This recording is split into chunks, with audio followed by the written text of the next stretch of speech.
86 నిర్మాణాత్మక మదింపు సాధనాలు ఫార్మేటివ్ ఎవల్యూషన్ లేదా ఫార్మేటివ్ అసెస్మెంట్ యొక్క సాధనాలు 4. పిల్లల భాగస్వామ్య ప్రతిస్పందనలు, రాత అంశాలు, ప్రాజెక్ట్ పనులు, లఘు పరీక్ష.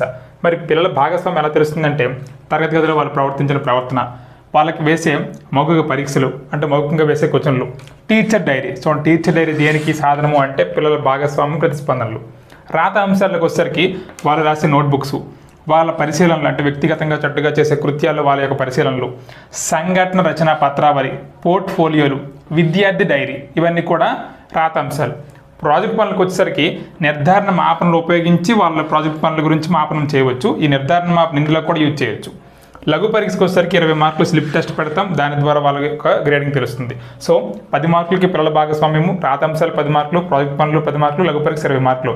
అదే పర్సెంటేజ్ వచ్చేసరికి 20%, 20%, 20%, 40% ఉంటుంది. ఇది ఫ్రెండ్స్ షార్ట్ నెంబర్ 86.